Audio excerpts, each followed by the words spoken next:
नमस्कार. माझ्या 12वी सायन्सच्या विद्यार्थी मित्रांनो, मी प्राध्यापक अभिजित साळुंखे तुम्हा सर्वांचं ज्ञानगंगा एज्युकेशनच्या एम-एस-टी सी-ई-टी क्रॅश कोर्समध्ये सहर्ष स्वागत करत आहे. विद्यार्थी मित्रांनो, लास्ट लेक्चरला आपण कोऑर्डिनेशन केमिस्ट्री नावाचा टॉपिक पाहिलेला होता. ह्या टॉपिकवर आधारित जे पी-वाय-क्यू आहेत, जे एम-एस-टी सी-ई-टीला आपल्याला आलेले आहेत, ते सगळे पी-वाय-क्यू आपण आजच्या लेक्चरमध्ये पाहणार आहोत. चला वन बाय वन आपण हे सगळं क्लिअर करून घेऊ.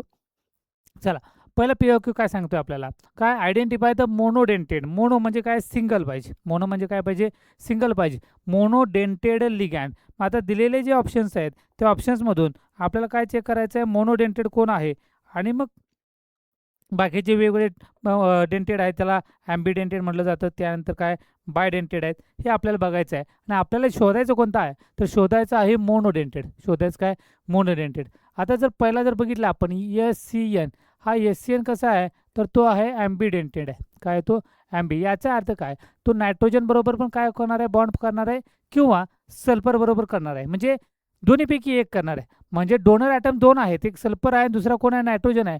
पण at the time of a bonding फक्त एकच काय करेल, बॉन्डिंगमध्ये पार्टिसिपेशन करेल. त्याला काय म्हटलं आपण, ॲम्बिडेंटेड लिगॅंड म्हटलं. त्यानंतर जर दुसरा जो दिलेला आहे, तर इथला काय नायट्रोजन, इथेही लोन पेअर प्रेझेंट आहे, ह्याही नायट्रोजनवर लोन पेअर प्रेझेंट आहेत. याचा अर्थ हाही बॉन्ड तयार करेल आणि हाही बॉन्ड तयार करेल. याचा अर्थ हा कोण झाला, बायडेंटेड झाला. काय तयार झाला, हा बायडेंटेड. त्यानंतर मग आपल्याला बघायचं कोण, सी-एन आहे. काय आहे, सी-एन. सी-एन कसा आहे, तर सी-एन हा मोनोडेंटेड लिगॅंड आहे. सी-एन मायनस म्हणजे हा काय करणार आहे, सी-एन ॲक्च्युली काय आहे, तो सी-एन मायनस आहे. याचा अर्थ सी-एन काय करेल, एक बॉन्ड तयार करेल. म्हणजे तो कोण झाला, मोनोडेंटेड लिगॅंड झाला. कोण झाला, मोनोडेंटेड लिगॅंड. मग आपल्याला काय बघायचं आहे याच्यामध्ये, which of the following is, which of the following is काय, मोनोडेंटेड लिगॅंड. याचा अर्थ क्वेश्चन नंबर 1चा आन्सर आपल्याला काय मिळाला, सी हा मोनोडेंटेड लिगॅंड आहे. चला नेक्स्ट बघून घेऊ आपण. How many molecules of ammonia form coordinate bond with central metal ion in a cisplatin. मग याच्यासाठी आपल्याला काय माहीत पाहिजे, तर सिस प्लॅटिनचं स्ट्रक्चर माहीत पाहिजे. मग आपण सिस प्लॅटिन हे स्ट्रक्चर ड्रॉ करावं लागेल आधी, आणि मग त्याच्यामध्ये कोणकोणते आहेत बघायचं आहे. बघा, प्लॅटिनम आहे, सिस प्लॅटिन म्हणजे प्लॅटिनम येईल. ओके, तर अशा पद्धतीचं स्ट्रक्चर आहे. आणि इकडे काय प्रेझेंट आहे, NH3. इथं काय प्रेझेंट आहे, NH3, आणि काय Cl, आणि किती काय प्रेझेंट आहे, Cl. हे जे स्ट्रक्चर तयार झालं ते काय तयार झालं, सिस प्लॅटिन स्ट्रक्चर झालं. आणि आपल्याला काय शोधायचं आहे, how many molecule of ammonia किती बॉन्ड तयार करतोय, form coordinated bond with central. आता आपल्याला सगळेच विचारले नाहीत, हे लक्षात घ्या. हे सगळेच विचारले नाहीत. मग आपल्याला विचारले असते तर मग हे सगळेच काउंट करावं लागले असते. म्हणजे आता सिस प्लॅटिन आहे, तर सिस प्लॅटिनमध्ये काय प्रेझेंट आहे, तर अमोनिया प्रेझेंट आहे. तर अमोनिया किती बॉन्ड फॉर्मेशन करतो हे आपल्याला विचारलेलं आहे. मग किती बॉन्ड तयार केले अमोनियाने, हा 1 आणि हा 2. म्हणजे किती बॉन्ड तयार केले कोऑर्डिनेट बॉन्ड, तर 2च केलेले आहेत. याचा अर्थ क्वेश्चन नंबर 2चा आन्सर आपल्याला काय मिळणार आहे, सी हा ऑप्शन भेटणार. सिंपल आहे, काय विशेष आहे का, पण यासाठी आपल्याला काय माहीत पाहिजे होतं, सिस प्लॅटिनचं स्ट्रक्चर माहीत पाहिजे होतं. आणि आपण सिस प्लॅटिनचं स्ट्रक्चर ड्रॉ केलं, आणि त्यानंतर आपल्याला समजलं की 2 अमोनिया ग्रुप याच्यामध्ये प्रेझेंट आहेत. दोघांनी एक एक बॉन्ड तयार केला विथ सेंट्रल मेटल ॲटम बरोबर. म्हणजे टोटल आपल्याला किती मिळाले, तर 2 मिळाले. चला नेक्स्ट बघून घेऊ. Which of the following complex content only neutral ligand. आता आपल्याला काय माहीत पाहिजे की न्यूट्रल लिगॅंड कोणकोणते आहेत, तर न्यूट्रल लिगॅंड बघून घ्या. एक आहे अमोनिया, दुसरं काय H2O, थर्ड काय कार्बन मोनॉक्साईड, त्यानंतर काय इथिलीन डायमाइन. हे 4 जे दिलेले आहेत ते काय आहेत, तर ते आहेत न्यूट्रल लिगॅंड आहेत. ते काय आहेत, एकच मिनटं. ओके, इथिलीन डायमाइन हे सगळे काय आहेत, तर न्यूट्रल लिगॅंड्स आहेत. मग आता आपल्याला बघायचं आहे की जो वॉटर प्रेझेंट आहे, सॉरी अमोनिया प्रेझेंट आहे, त्याला काय म्हटलं जातं, अमाइन म्हटलं जातं, का अमीन म्हटलं जातं. ज्या वॉटर आहे त्याला काय म्हणायचं, ॲक्वा म्हणायचं. काय म्हणायचं, ॲक्वा. मग आता आपल्याला बघायचं किंवा हे EN आहे म्हणजे इथिलीन डायमाइन आहे. ओके, इथिलीन डायमाइन आहे. ओके, आणि त्यानंतर CO म्हणजे काय आहे, तर COला कार्बन मोनॉक्साईड कार्बोनिल म्हटलं जातं. आता या केसमध्ये आपल्याला बघायचं की ह्या टाईपचे लिगॅंड कुठं कुठं प्रेझेंट आहेत, तर पहिल्यांदा बघा इथं पेंटा अमीन इथं आलं बघा. याचा तिथं कोण प्रेझेंट आहे, NH3, आणि पेंटा म्हणजे इथे किती आहेत, 5 आहेत. आणखी काय आहे त्याच्यामध्ये, ॲक्वा आहे. म्हणजे काय आलं, वॉटर मॉलिक्यूल प्रेझेंट झाले. काय प्रेझेंट झाले, वॉटर मॉलिक्यूल प्रेझेंट झाले. म्हणजे 2 गोष्टी याच्यामध्ये काय आल्या, प्रेझेंट आल्या. बघून घ्या नीट. बघा की आपल्याला काय पाहिजे, न्यूट्रल लिगॅंड पाहिजे. काय पाहिजे आपल्याला, न्यूट्रल लिगॅंड. ह्या न्यूट्रल लिगॅंडमध्ये काय काय प्रेझेंट आला आपल्याला, तर NH3 प्रेझेंट आला आणि ॲक्वा प्रेझेंट आला. तर NH3 या ठिकाणी आला म्हणजे काय अमीन आला आणि ॲक्वा म्हणजे काय वॉटर आला. बाकीचं मग काही अडचण याच्यामध्ये नाही. आपल्याला काय बघायचं आहे, ओन्ली न्यूट्रल लिगॅंड. आपल्याला काय बघायचं होतं, ओन्ली न्यूट्रल लिगॅंड. तर ह्या दोन्ही ठिकाणी म्हणजे अमाइन पण आणि ॲक्वा पण हे दोघं जे लिगॅंड प्रेझेंट आहेत ते कसे आहेत, न्यूट्रल आहेत. याचा अर्थ आपल्याला काय मिळाला, ऑप्शन ए मिळाला. तर आपल्याला काय बघायचं तेवढंच, हे चारहीपैकी काय पाहिजेत, लिगॅंड पाहिजेत, तेच पाहिजेत. म्हणजे तेच म्हणजे ते सोडून दुसरे लिगॅंड त्याच्यामध्ये आला काय पाहिजे आपल्याला, ओन्ली न्यूट्रल बघायचं होतं, म्हणून आपल्याला काय मिळालं, आन्सर आपल्याला ए मिळालं. चला नेक्स्ट बघा, what is the oxidation state of central metal ions. कशामध्ये, EFE आहे बघा, FeCN6 4-. सिंपल असतं ऑक्सिडेशन स्टेट कॅल्क्युलेट करण्यासाठी. ॲज इट इज मॉलिक्युल लिहून घ्यायचा. काय घ्यायचा, FeCN, त्यानंतर काय दिलं 6 आणि त्याला काय लिहिलं 4-. आता जो कॉम्प्लेक्सच्या वर जो चार्ज आहे तो ॲज इट इज इक्वल टूच्या पलीत टाकायचा. ॲज इट इज काय करायचं, इज इक्वल टूच्या पलीत टाकायचा. मग काय तयार झालं बघा, Fe ओके प्लस CNचा चार्ज किती आहे, -1. किती CN प्रेझेंट आहे, 6 इज इक्वल टू काय झालं, -4. काय झालं हे -4. म्हणजे Fe-6 इज इक्वल टू काय मिळालं, -4. -6 पलीकडे गेलं काय झालं, +6 झालं. म्हणजे काय झालं, -4 + 6 म्हणजे Feचं ऑक्सिडेशन स्टेट किती मिळाले आपल्याला, +2 मिळाले. किती मिळाले आपल्याला, +2. म्हणजे क्वेश्चन नंबर 4चा आन्सर काय मिळालं आपल्याला, ए मिळालं. समजून घ्या, हे आपण थिअरीमध्ये शिकलेलंच आहेत, तरी पण सांगतो पुन्हा एकदा. ज्यावेळी कॉम्प्लेक्सवर एखादा चार्ज असेल, तर ॲज इट इज काय करायचं, इज इक्वल टूच्या पलीत टाकायचं, ॲज इट इज. म्हणजे तो पॉझिटिव्ह असू दे किंवा निगेटिव्ह. समजा एखाद्या कॉम्प्लेक्सवर काही चार्ज नाही, तर इज इक्वल टू डायरेक्टली काय पुटअप करायचं, 0 पुटअप करायचं आणि सॉल्व्ह करायचं. आपण हे सॉल्व्ह केलं त्या पद्धतीने मग आपल्याला काय मिळालं, FeCN6 4- मिळालं. एक मिनटं.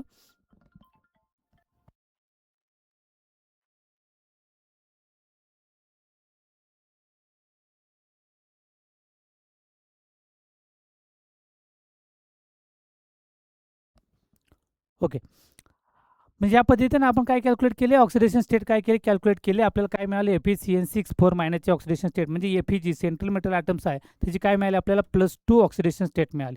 चला नेक्स्ट बघून घ्या.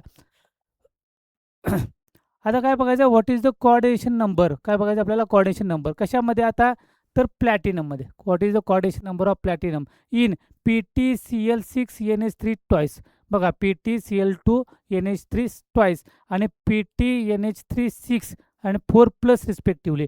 म्हणजे आता लक्षात ठेवलं तर Cl आणि NH3 ही कशा आहेत, मोनोडेंटेड लिगॅंड आहेत. काय आहे ते बघा, नीट लक्षात घ्या, सोपं आहे, याच्यात काय अवघड नाही. दिलेलं कॉम्प्लेक्स आहे, PT बरोबर बॉन्ड तयार होणार प्लॅटिनम बरोबर.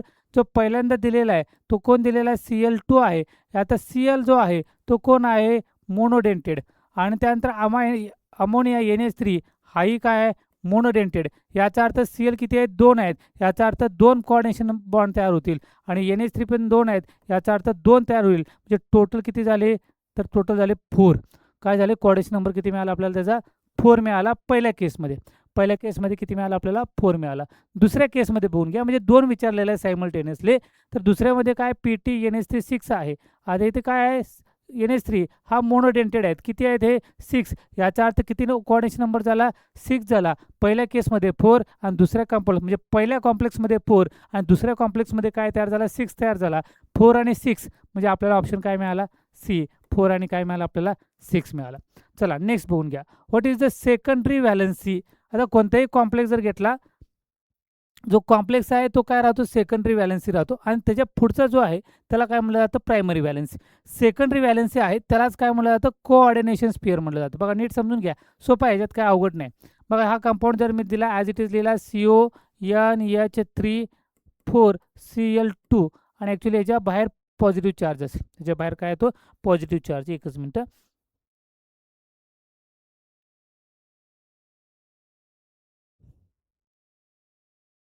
बरोबर आहे, बाहेर पॉझिटिव्ह आहे, तर आज चुकून झालेला हा हा जो आहे तो बाहेर आहे. ओके, मग आता आपल्याला काय आहे, जो कॉम्प्लेक्स आहे ते असते सेकंडरी व्हॅलन्सी.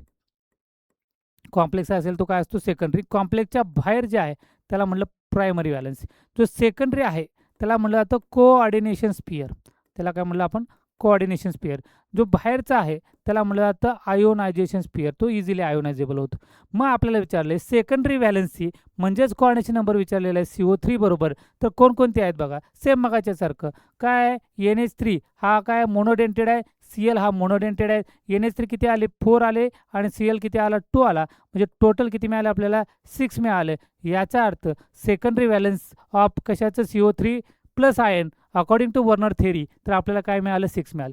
सिंपल आहे बघा. काय विशेष लक्षात ठेवायचं आहे तर कॉम्प्लेक्स आहे तो काय होणार आहे सेकंडरी व्हॅलेन्सी कॉम्प्लेक्सच्या बाहेर असेल तर तो काय झाला तर प्रायमरी व्हॅलेन्सी.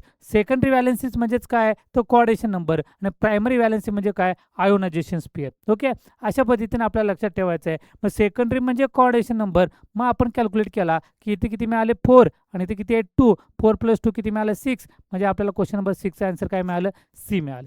चला नेक्स्ट बघून घेऊ. Which among the following complex is heteroleptic and cationic in nature. आता दोन्ही गोष्टी आपल्याला बघायच्या आहेत. एक काय बघायचं आहे हेट्रोलेप्टिक बघायचं आहे आणि दुसरं काय पाहिजे कॅटॉनिक पाहिजे. हेट्रोलेप्टिक म्हणजे टू ऑर डिफरंट लिगॅन ज्यामध्ये कॉम्प्लेक्समध्ये असतील.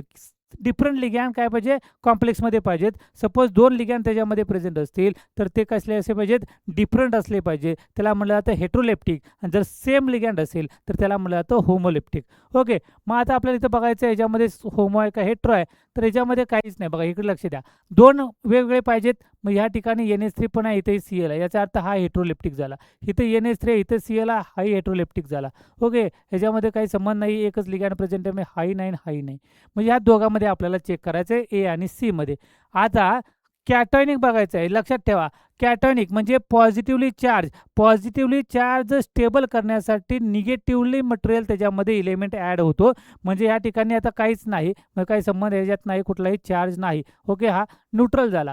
आता या केसमध्ये जर बघितलं आपण पहिल्या केसमध्ये तर काय झालंय की या ठिकाणी पॉझिटिव्ह चार्ज असेल. हा Cl कशासाठी आला आहे तर असा कॉम्प्लेक्स आहे तो CO NH3 4 Cl2 आणि काय प्लस. हा पॉझिटिव्ह चार्ज स्टॅबिलाइज करण्यासाठी कोण आला त्या ठिकाणी Cl आला. तो काय आला Cl आला. याचा अर्थ मग आपल्याला कॅटॉनिक म्हणजे काय कॉम्प्लेक्सवर पॉझिटिव्हली चार्ज आला तर त्याला म्हणायचं कॅटॉनिक. कॉम्प्लेक्सवर निगेटिव्ह चार्ज आला त्याला म्हणायचं अनॉनिक. आणि कॉम्प्लेक्सवर काही चार्ज नसेल तर त्याला काय म्हणायचं न्यूट्रल. मग ह्या केसमध्ये ए नंबरच्या केसमध्ये आपल्याला दोन्ही बघायचे होते. हेट्रोलेप्टिक म्हणजे 2 लिगॅन्ड जे प्रेझेंट आहेत ते कसे आहेत ते डिफरंट पण आहेत. प्लस आपल्याला हा जो Cl मॉलिक्यूल मिळालेला आहे तो Cl मॉलिक्यूल का आला तर ह्याच्यावर जो असणारा पॉझिटिव्हली चार्ज आहे तो स्टॅबिलाइज करण्यासाठी तो Cl आला. याचा अर्थ जर Cl गेला किंवा काढून टाकला तर त्या ठिकाणी कोण येणार आहे पॉझिटिव्ह चार्ज. आणि कोणत्याही कॉम्प्लेक्सवर पॉझिटिव्हली चार्ज आला तर त्या कॉम्प्लेक्सला आपण काय म्हणतो कॅटॉनिक कॉम्प्लेक्स. याचा अर्थ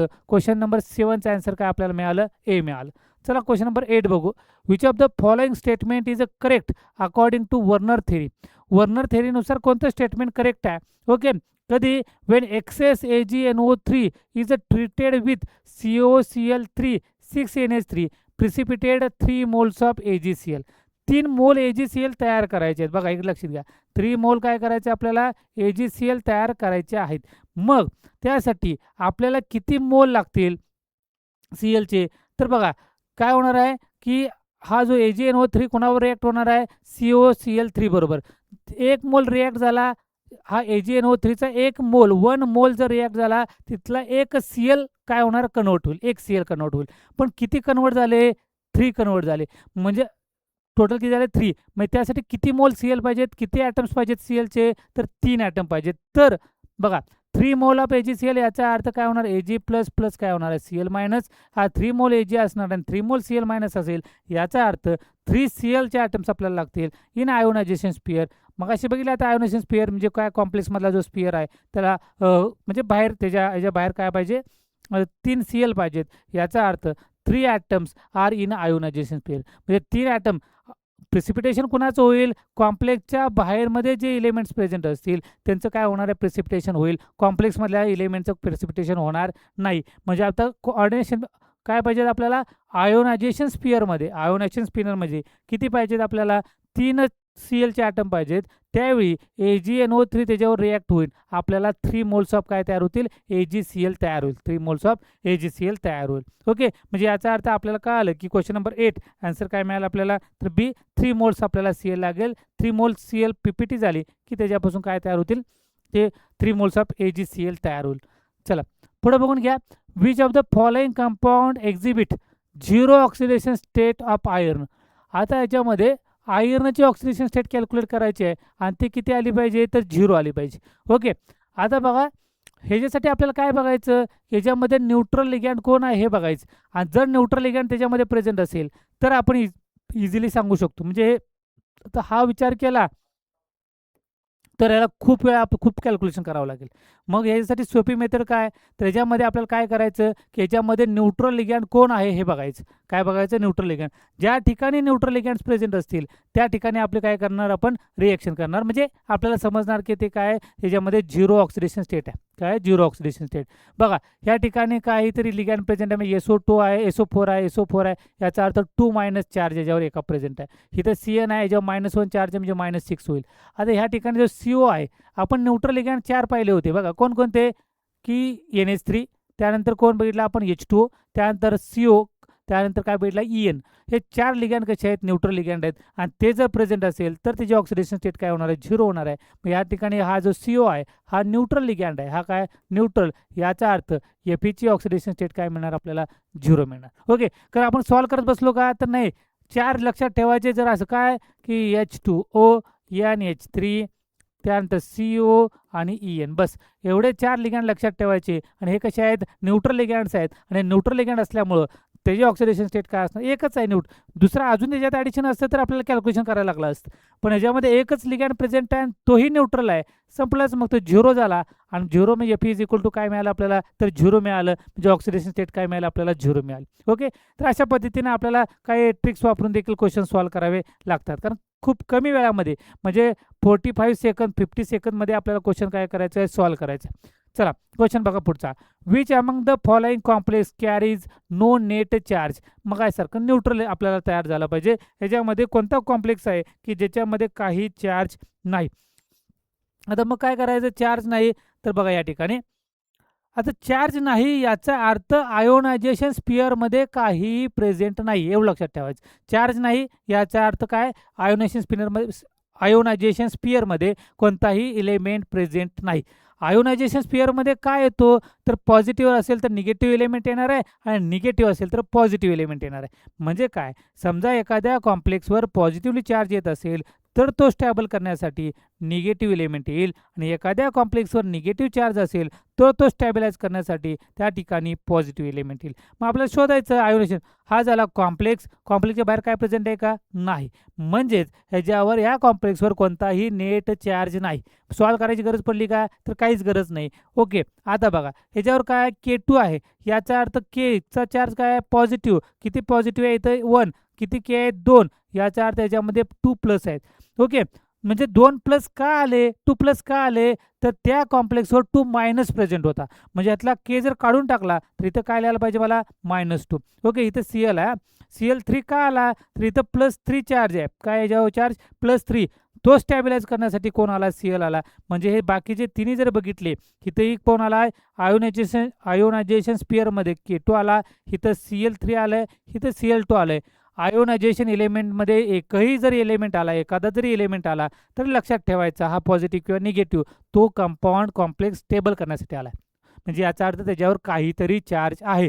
आणि जर आयोनायझेशन स्पिअरमध्ये एखादाही एलिमेंट नसेल, एकही एलिमेंट नसेल, तर समजायचं त्याच्या चार्जवर, त्यांच्या कॉम्प्लेक्सवर कोणताही चार्ज नाही. म्हणजे नेट चार्ज त्याचा काय झाला, झिरो झाला, नो नेट चार्ज. याचा अर्थ क्वेश्चन नंबर 10चा ऑप्शन काय मिळाला आपल्याला, ए मिळालं. चला नेक्स्ट बघू. क्वेश्चन नंबर 11 बघा. Which from the following is the formula of pentaammine aqua cobalt third chloride. हे आपल्याला स्ट्रक्चर ड्रॉ करायचं आहे. याचा अर्थ याच्यामध्ये कोबाल्टची ऑक्सिडेशन स्टेट किती आली पाहिजे, 3 आली पाहिजे. कोबाल्टची ऑक्सिडेशन स्टेट किती आली पाहिजे, 3. आणि कॉम्प्लेक्सच्या बाहेर काय असला पाहिजे, तर क्लोराईड असला पाहिजे. कॉम्प्लेक्सच्या बाहेर काय असला पाहिजे, क्लोराईड असला पाहिजे. मग आपण त्या पद्धतीने काय करायचं, सॉल्व्ह करायचं. मग बघा ऑक्सिडेशन स्टेट कॅल्क्युलेट करून बघू. 1 बाय 1 जर कॅल्क्युलेट केलं, एमध्ये कॅल्क्युलेट करून बघू आपण. आता हा कोण आहे, न्यूट्रल लिगॅंड आहे, ह्याचा काही संबंध नाही. हा कोण आहे, न्यूट्रल लिगॅंड, ह्याचा काही संबंध नाही. राहिला कोण, Cl3. बघा CO, आता न्यूट्रल लिगॅंड आहे, मग काहीच लिहित नाही, मी डायरेक्ट लिहितो. म्हणजे हा पण झिरो झाला आणि हाही झिरो झाला. ओके, प्लस काय इथं 3 आहे, म्हणजे किती आहे, 3 क्लोरीन आणि एकावर चार्ज काय, -1 आहे. याचा अर्थ CO -3 इज इक्वल टू काय झालं 0, CO इज इक्वल टू काय झालं +3. याचा अर्थ ह्या केसमध्ये कोबाल्टची ऑक्सिडेशन स्टेट किती आली 3 आली. ह्या ठिकाणी दिलेलं आहे बघा कोबाल्टची ऑक्सिडेशन किती आहे 3. पहिल्यांदा ते चेक करून बघायचं. ओके, अजून काय चेक करायचं कोऑर्डिनेशन स्पिअरमध्ये आयोनायझेशन स्पिअरमध्ये काय आला पाहिजे क्लोरीन आला पाहिजे. तर क्लोराईड आपण म्हणलं त्या तिन्हीमध्ये आहे एकामध्ये प्रेझेंट नाही. ह्याची जर ऑक्सिडेशन स्टेट कॅल्क्युलेट केली तर हा Cl मायनस आहे -1 म्हणजे इथं काय होणार कोबाल्टचे होणार आहे +1 म्हणजे आपल्याला हे डायरेक्टली आपण कॅल्क्युलेट करू शकतो. ह्या ठिकाणी हा 0 आहे हा 0 आहे हा -1 ह्याचा अर्थ ह्याची ऑक्सिडेशन स्टेट काय होणार आहे -1 हा 0 आणि हा काय आहे Cl म्हणजे हा पण -1 आहे म्हणजे याचा अर्थ ह्याची ऑक्सिडेशन स्टेट काय होणार आहे +1 होणार. ह्याची काय होणार आहे +1 होईल आणि ह्याची काय होणार आहे ह्याची +1 होणार आहे आणि ह्याची प्लस होणार. म्हणजे तिन्ही कॉम्प्लेक्सची ऑक्सिडेशन स्टेट काय मिळाली आपल्याला +1. पण दिलेल्या क्वेश्चनमध्ये कोबाल्टची ऑक्सिडेशन स्टेट किती आहे +3 आहे 3. मग याचा अर्थ आपण या पहिल्याच ऑप्शनमध्ये मिळाला आपल्याला ह्याची ऑक्सिडेशन स्टेट किती आहे 3 आहे. म्हणजे अशा पद्धतीनं तुम्हाला काय करायचे सॉल्व्ह करायचे. ऑक्सिडेशन नंबर कॅल्क्युलेट करा. आता दरवेळी हे करायची गरज पडते का तर नाही, हे लक्षात घ्या. डायरेक्टली आता मी कसं सॉल्व्ह केलं हा न्यूट्रल आहे हा Cl वर चार्ज काय -1 आहे. मग -1 पॉझिटिव्ह इज इक्वल टूच्या पलीकडे गेला काय झाला +1 झालं याची +1 ऑक्सिडेशन स्टेट. इथं बघा हा 0 आहे हा -1 आहे -1 पलीकडे गेला काय झाला +1 याची झाली +1. हा 0 हा -1 आहे -1 पलीकडे गेला झाला +1. परत इकडे बघा हा 0 आहे हा -1 आहे पण किती -1 आहेत 3 आहेत म्हणजे -3 आहे आणि -3 पलीकडे गेलं काय झालं +3 झालं. तर असं पद्धतीने सॉल्व्ह करायचे तुम्हाला. दरवेळी हे अशी मेथड वापरायची नाही. ही जी मेथड आहे तीच मेथड आहे, ही ती काही वेगळी आहे का नाही. पण आपण फास्ट करायचं आहे जेणेकरून आपल्याला वेळ वाचला पाहिजे. म्हणजे क्वेश्चन नंबर 11चा आपल्याला काय मिळालं ए हा ऑप्शन मिळाला. चला क्वेश्चन नंबर 12 समजून घ्या. आयडेंटिफाय द होमो म्हणजे सेम पाहिजे होमोलेप्टिक कॉम्प्लेक्स फॉर्म. आता सेम लिगॅन्ड असले पाहिजेत तर त्याला काय म्हणलं आपण होमोलेप्टिक म्हणलं. ज्या ठिकाणी आपल्याला डिफरंट भेटतील काय भेटतील आपल्याला डिफरंट भेटतील तर त्याला काय म्हणायचं आपल्याला हेट्रो म्हणायचं. इथं बघा एकच लिगॅन्ड आहे हा एक आहे हा झाला हेट्रो हा NH3 हा Cl2 हा झाला हेट्रो आणि हा NH3 आणि ह्यातला काय Cl हाही झाला हेट्रो. दोन वेगळे आहेत. सेम कुठं आले या ठिकाणी म्हणजे एक किंवा सेम एक असेल किंवा मग एकच काय असेल सेमच असेल म्हणजे होमोलेप्टिक काय मिळालं आपल्याला CO NH3 6 म्हणजे आपल्याला काय मिळाला हा होमोलेप्टिक लिगॅन्ड मिळाला. चला नेक्स्ट बघू. What is the IUPAC name of a complex PT Br2 NH3 4 आणि Br2. आता हा येस आता काय करायचं इथं ऑक्सिडेशन स्टेट दिलेली इथं 4 आहे इथं 4 आहे इथं 4 आहे. ओके अजून एक काय लक्षात ठेवायचं तर कॉम्प्लेक्सच्या बाहेर हा काय झाला कोऑर्डिनेशन स्पियर हा कोण झाला आयोनायझेशन स्पियर. आयोनायझेशन स्पियरमध्ये कोण प्रेझेंट आहे तर ब्रोमाइड प्रेझेंट आहे. याचा अर्थ ऑक्सिडेशन नंबरच्या पुढं काय लिहायचं आपल्याला आयोनायझेशन स्पियरमधला इलेमेंट लिहायचं. मग आता संपलं इथं एक तर बी नंबर कॅन्सल झाला ह्याच्या पुढं काहीच लिहिलं नाही. हा C नंबर कॅन्सल झाला ह्याच्याही पुढं काही लिहिलेलं नाही. याचा अर्थ आपल्याला एक तर A बघायचं आहे नाहीतर काय बघायचं आपल्याला D बघायचं. ओके मग आता ह्याच्यामध्ये ऑक्सिडेशन स्टेटच दिलेली नाही याचा हाही कॅन्सल झाला. राहिलं कोण हा टेट्रा अमाइन डायब्रोमो प्लॅटिनम 4 आणि काय मिळालं ब्रोमाइड. बघा इथं काय प्रेझेंट आहे टेट्रा 4 आहेत टेट्रा अमाइन. ओके त्यानंतर काय झालं 2 ब्रोमिन आहे म्हणजे काय झालं डायब्रोमो ह्याचं नाव काय प्लॅटिनम आणि प्लॅटिनमचं ऑक्सिडेशन स्टेट कॅल्क्युलेट केली. बघा करून बघा Brचा चार्ज किती -1 किती Br प्रेझेंट आहे इथं 2 प्रेझेंट आहे म्हणजे काय झाले -2. इथं परत हा काय झाला न्यूट्रल सोडून दिला मायनस ॲक्च्युली प्लस आहे परत Brचा काय -1 किती आहे 2 -2 म्हणजे काय होणार आहे बघा -2 प्लस मायनस -2 -2 -4 पलीकडे गेलं इज इक्वल टूच्या पलीकडे गेलं झालं काय +4 झालं. ओके याचा अर्थ +4 ऑक्सिडेशन स्टेट बरोबर आहे. +4 ऑक्सिडेशनच्या पलीकडं इथं काय दिलेलं आहे Br2 दिलेलं आहे त्याचं नाव झालं ब्रोमाइड. याचाच अर्थ क्वेश्चन नंबर 13चा आन्सर आपल्याला काय मिळाला D ऑप्शन मिळाला. चला पुढे बघा what is the type of isomerism merism is exhibited by. आता हे दोन दिलेले आहेत आपल्याला CrH2O6Cl3 CrH2OCl2 आणि काय तयार झालं H2 तयार झालं. आता काय फरक झाला एवढं फक्त बघायचं पहिला आणि हा दुसरा कॉम्प्लेक्समध्ये काय फरक पडला तर ह्या H2 मधला एक एलिमेंट H2 मधला एक ॲटम कुठे गेला बाहेर गेला आला H2 आणि हा Cl2 मधले 2 Cl2 मधला एक काय झाला आत आला म्हणजे कोऑर्डिनेशन स्पियरमधला एक लिगॅन्ड बाहेर गेला म्हणजे बाहेर कुठं आयोनेशन स्पियरमध्ये आणि आयोनेशन स्पियरमधला एक लिगॅन्ड कुठं आला कोऑर्डिनेशन स्पिअरमध्ये आला. ओके, मग आता काय झालं याच्यामध्ये, तर एक्सचेंज झालं. काय झालं याच्यामध्ये, एक्सचेंज झालं. कुणाचं एक्सचेंज झालं, तर वॉटर मॉलिक्यूलचं एक्सचेंज. बघा एक लक्ष द्या, इथं काय, एकच मिनटं हे आता रब करून सांगतो तुम्हाला. इथला वॉटर मॉलिक्यूल कोऑर्डिनेशन स्पिअरमधला वॉटर मॉलिक्यूल काय गेला, आयोनायझेशन स्पिअरमध्ये गेला. वॉटर मॉलिक्यूल कुठे गेला, आयोनायझेशन स्पिअरमध्ये गेला. याचा अर्थ काय झाला, इथला जो इलेमेंट आहे, इथला जो लिगँड आहे Cl3चा, हे कुठं आला आत.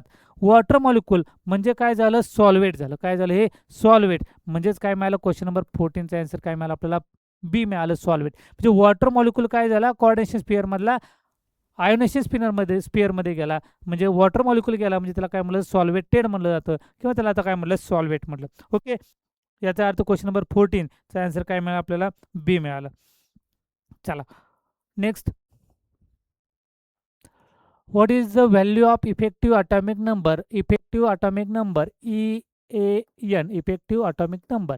कोबाल्ट, ऑफ कोबाल्ट कॉम्प्लेक्स दिलेला आहे, इफ कोबाल्ट झेड किती दिलेला आहे, अटॉमिक नंबर दिलेला आहे 27. आता इफेक्टिव्ह अटॉमिक नंबरचा आपल्याला फॉर्म्युला माहीत पाहिजे.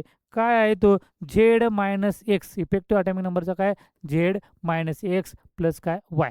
Okay, Z. आता मग सुरुवातीला आपल्याला काय करावं लागेल, कोबाल्टची ऑक्सिडेशन स्टेट कॅल्क्युलेट करावी लागेल, आणि मग आपण काय करू शकतो, हे अटॉमिक नंबर लिहू शकतो. ओके, चला काय करायचं आपल्याला, atomic number oxidation state calculate करायचे आहे. हा, आता बघा या ठिकाणी काय सांगितलं, कॉम्प्लेक्स दिलेला आहे. कॉम्प्लेक्सवर जर चार्ज असेल तर ॲज इट इज इक्वल टूच्या पलीकडे गेला. ॲज इट इज काय गेला, इज इक्वल टूच्या पलीकडे गेला. याचा अर्थ कोबाल्टची ऑक्सिडेशन स्टेट किती मिळाली आपल्याला, +3 मिळाली. कोबाल्टची ऑक्सिडेशन स्टेट किती मिळाली आपल्याला, +3 मिळाली. ओके, आता वाय म्हणजे काय, किती ॲटम्स प्रेझेंट आहेत, donor atoms.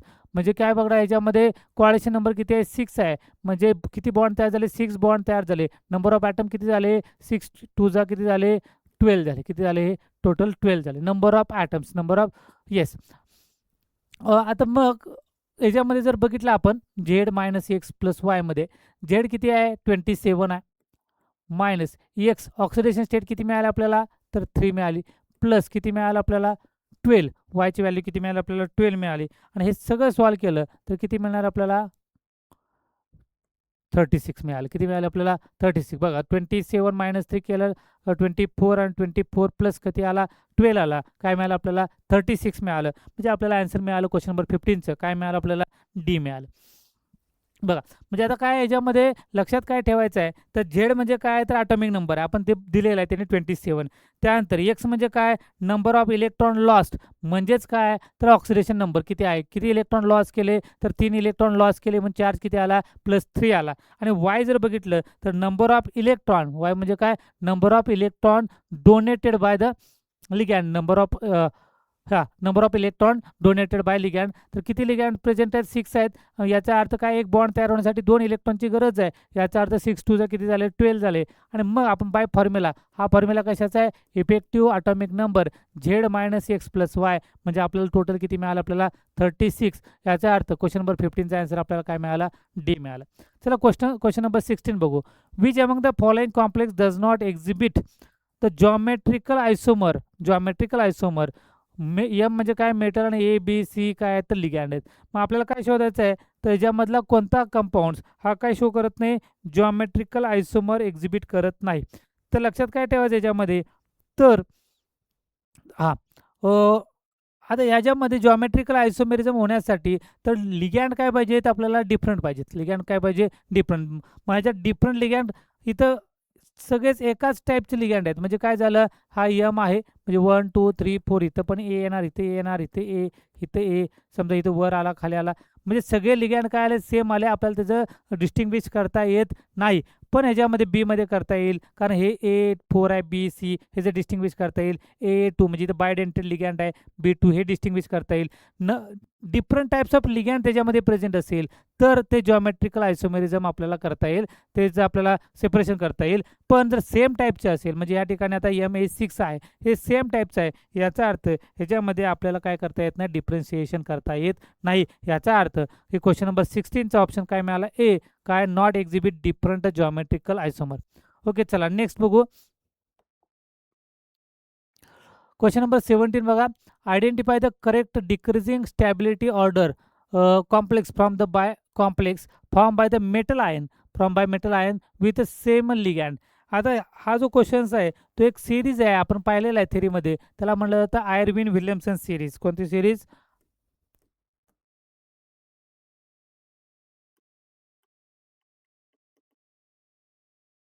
Irwin Williamson series.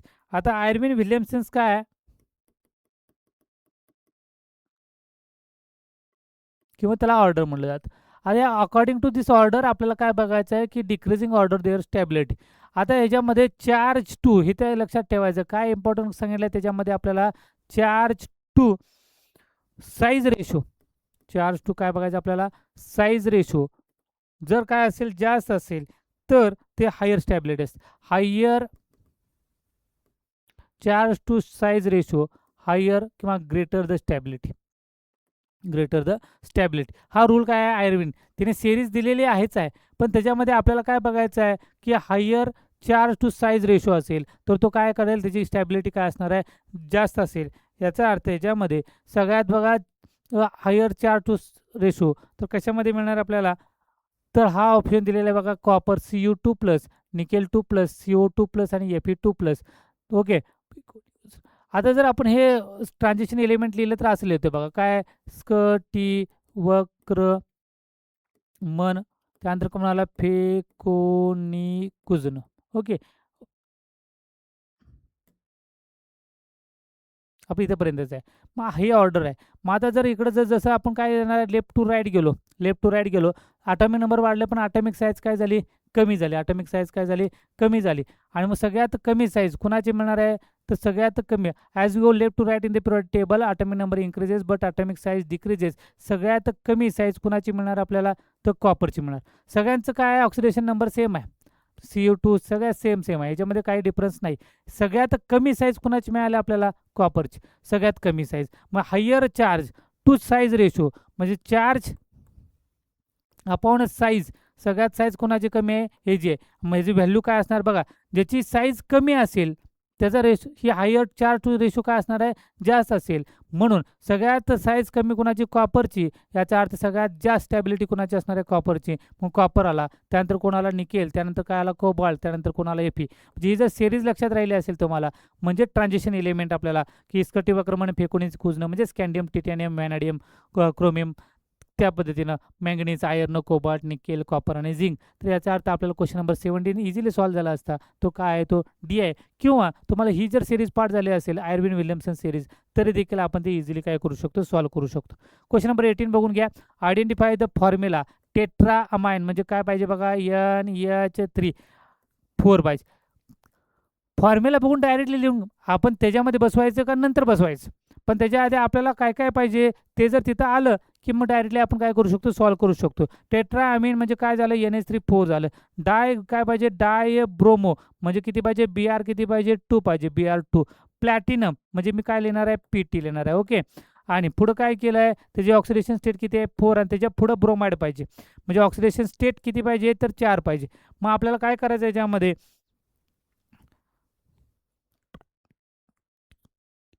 मग आता स्ट्रक्चर ड्रॉ करूया आपण. आता आपल्याला काय मिळालं? तर NH3 4 पाहिजे, Br2 पाहिजे आणि प्लॅटिनमची ऑक्सिडेशन स्टेट किती पाहिजे? 4 पाहिजे आणि त्याच्या पुढे कोण पाहिजे? ब्रोमाइड पाहिजे. लिहून घेऊ आपण. चला, प्लॅटिनम घेतला, त्यानंतर कोण आहे? ब्रोमाइड घेतला. कारण अल्फाबेटिकली काय आला? हे Br2 आला पहिल्यांदा, म्हणजे अल्फाबेटिकली अमाइनचं नाव पहिल्यांदा आलं म्हणून इथं अमाइन लिहिलेलं आहे. पण इथं काय सुरुवातीला अमाइन नाही म्हणजे याचा अर्थ तो Br प्रेझेंट आहे तर आपण Br लिहिलं. TR प्लॅटिनम, एकच मिनटं, PT आला, त्यानंतर आला Br2, त्यानंतर कोण आला? NH3 किती आला? 4 आला. ओके, इथंपर्यंत ओके झालं. आता आपल्याला काय पाहिजे? प्लॅटिनमची ऑक्सिडेशन स्टेट किती पाहिजे? +4 पाहिजे. इथे किती मिळाले आपल्याला? -2 मिळाले. किती मिळाले? हे -2. -2 पलीकडे गेलं काय झालं? +2 झालं. मग अजून किती पाहिजे आपल्याला? अजून -2 पाहिजे. म्हणजे पलीकडे गेलं तर ते काय होणार आहे? +2 पाहिजे. ह्याच्या बाहेर आपल्याला Br आहे हेही माहिती आहे आपल्याला, कारण काय ऑक्सिडेशन स्टेटच्या बाहेर काय? ब्रोमाइड आहे म्हणजे Br आहेच आहे. पण आता ह्याचं काय करावं लागेल आपल्याला? 2 करावं लागेल. काय करावं लागेल? 2. म्हणजे हा -2, हा -2, मायनस मायनस काय होणार आहे? -2 -2 -4 होईल आणि -4 पलीकडे गेल्यावर काय होणार आहे? +4 होणार आहे. याचा अर्थ हा ऑप्शन येणार आहे. हा ऑप्शन कुठं आपल्याला? ह्या ठिकाणी. म्हणजे क्वेश्चन नंबर आपल्याला काय मिळाला? डी मिळाला. ओके, चला नेक्स्ट 2 क्वेश्चन्स आपण बघून घेऊ. Last 2 questions. काय 19 which among the following is a not type of a constitutional isomer. आता कॉन्स्टिट्युशनल आयसोमर आपल्याला काय बघायचे, त्याच्यामधले following types of constitutional isomer. तर हे नॉट टाइप ऑफ कॉन्स्टिट्युशनल, तर coordination isomer, ionisation isomer, okay. त्यानंतर काय आहे, सॉल्वेटेड आयसोमर आणि जॉमेट्रिकल आयसोमर. तर जॉमेट्रिकल आयसोमर कसले आहे ते, तर हे स्टेरिओ आयसोमर आहेत. हे कसे आहेत, ते स्टेरिओ आयसोमर. ओके. आणि हे बाकीचे 3 दिसतात आपल्याला, ते कॉन्स्टिट्युशनल आयसोमर आहेत. म्हणजे आपल्याला काय मिळालं, आपल्याला ऑप्शन डायरेक्टली मिळाला. कोण मिळाला, डी. कारण जॉमेट्रिकल जो आहे तो काय आहे, तर स्टेरिओ आयसोमर आहे. लास्ट क्वेश्चन बघू आपण. Which among the following statement is not true about कशाचे, CONH3 याचा अर्थ हा न्यूट्रल झाला, ह्याच्यावर चार्ज आला +3 आला, याचा अर्थ काय मिळाला, CO चा चार्ज. एकच मिनिट.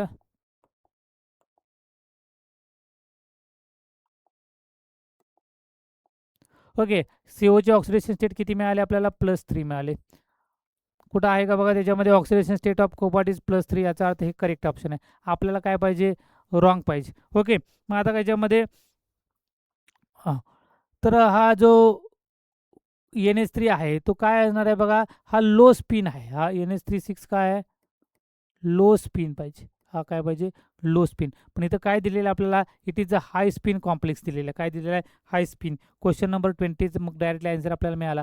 हा काय आहे, हाय स्पिन कॉम्प्लेक्स आहे, नाही. तो कसा आहे, तो लो स्पिन कॉम्प्लेक्स आहे. बाकीचं मग तो डायमॅग्नेटिक तयार होईल तर होईल. त्यानंतर मग ऑक्सिडेशन स्टेट काय आहे, ती +3 आहे. हे शोधायचं कसं, तर असं शोधायचं. कोबाल्ट आहे, मग अशी लिहिलं तसं सिरीज लिहा. स्कॅन्डियम, टिटेम, स्कटी, वक्र, मन, फेकोनी, कुजनं. म्हणजे किती मिळालं आपल्याला, 21, 22, 21, 22, 23, 24, 25, 26, 27, 27. आपल्याला कोबाल्टच पाहिजे, 27. म्हणजे 27 आहे. इलेक्ट्रॉन कॉम्बिनेशन काय मिळणार आपल्याला, तर मिळणार आहे 3D 4s2 3D काय मिळणार आहे, 7 मिळणार. त्यानंतर मग काय मिळालं आपल्याला, 7 आहे. तर किती पाहिजे, +3 पाहिजे. याचा अर्थ CO+3 काय मिळणार आपल्याला, तर इथला 2 गेला आणि इथला 1 गेला, म्हणजे काय मिळाला, 4s काय झाला, 0 झाला. 3D किती होणार आहे, हे 2 गेला, इथे 1 गेला, म्हणजे किती राहिला, 6 राहिला. म्हणजे आपल्याला काय मिळालं, 3D6 राहील. काय झालं, हे 3D6. आता मग ते पेअरिंग होते का नाही, मग पेअरिंग आपल्याला करायचं त्याच्यामध्ये. मग आता काय झालं बघा, 3D मध्ये काय मॉलिक्युल येतील अशा पद्धतीनं. म्हणजे आपल्याला त्याची गरज नाही. आता हे सॉल्व्ह करताना गरज नाही, हे लक्षात घ्या. पण समजा हाच ऑप्शन नसताना दुसरा काहीतरी ऑप्शन असतात, तर त्यासाठी मग आपल्याला हे बघायचं होतं. मग काय केलं आपण, डी. त्यानंतर काय येणार आहे, 4s आणि त्यानंतर बघा 4p येणार आहे. म्हणजे काय झाला, 3D, त्यानंतर आला 4s आणि त्या झाला 4p. 3D मध्ये किती इलेक्ट्रॉन आले आपल्याला, 6. म्हणजे 1 2 3 4 5 आणि काय मिळालं आपल्याला, 6 मिळाले. ओके. आता याच्यामध्ये काय होणार आहे, मग लो स्पिन आहे. मग काय होणार, याच्यामध्ये हे सगळे पेअरिंग होतील. म्हणजे हा इलेक्ट्रॉन इथे येईल, हा इलेक्ट्रॉन इथे येईल. म्हणजे काय तयार झालं बघा, या पद्धतीनं. आणि 2 एम्प्टी राहिले. हा काय झाला, आता पेअरिंग झाला. म्हणजे कोण झाला, हा डायमॅग्नेटिक झाला. काय तयार झाला, डायमॅग्नेटिक. आणि इथून पुढे आपल्याला किती 6 सोडायचे, म्हणजे 1 2, इथं आला 3, इथं आला 4 5 आणि काय आला 6. म्हणजे हे आपल्याला काय मिळालं, हायब्रिडायझेशन मिळालं. 1 2 3 4 5 6. डी मधले किती मिळालं आपल्याला, 2. एस मधला 1 आणि पी मधला काय मिळाला, 3. म्हणजे D2sp3 हायब्रिडायझेशन. म्हणजे हे जे तशी आता हे सॉल्व्ह करताना त्याची काही गरज नव्हती, पण तरी पण आपण काय केलं, सॉल्व्ह केलं. डायमॅग्नेटिक आहे, एकत्र आहे, हे सगळे काय झाले, पेरिंग. म्हणजे लो स्पिन आहेत ते काय करणार आहेत, पेरिंग करतील. म्हणजे याच्यामध्ये काय झालं, ते पेरिंग झालं. ओके. आणि मग त्या पद्धतीनं असे काय करायचे, आपल्याला क्वेश्चन्स काय करायचे, सॉल्व्ह करायचे. सिंपल आहेत हे. कोऑर्डिनेशन नंबर हा खूप सिंपल टॉपिक आहे. फक्त थोडंसं लॉजिक वापरलं तर ह्याच्यामध्ये काही अवघड नाही. आपल्याला लक्षात ठेवायचं काय, आयरिन विल्यमसन सिरीज लक्षात ठेवायची आहे, किंवा काय लक्षात ठेवायचं आहे, स्ट्रॉंग फील्ड लिगॅन्ड, वीक फील्ड लिगॅन्ड, जे याच्यामध्ये आपल्याला लो स्पिन आणि हाय स्पिनसाठी गरजेचं पडलं. तर ते जर लक्षात राहिलं, ऑक्सिडेशन स्टेट तर इझिली निघतात, त्याच्यात काही अडचण नाही. आपण एक दोनदा जर 1-2-4 क्वेश्चन जर सॉल्व्ह केले तर इझिली तुम्हाला ऑक्सिडेशन स्टेट कॅल्क्युलेट करू शकता. इतकं सोपं ऑक्सिडेशन स्टेट आहे. तर त्या पद्धतीने तुम्हाला काय करायचे, ऑक्सिडेशन नंबर कॅल्क्युलेट करायचे आहेत, काही अडचण नाही. तर अशा पद्धतीने जर क्वेश्चन तुम्ही सॉल्व्ह केले तर काही अडचण येणार नाही. पुन्हा भेटू आपण पुढील लेक्चरला. तोपर्यंत धन्यवाद.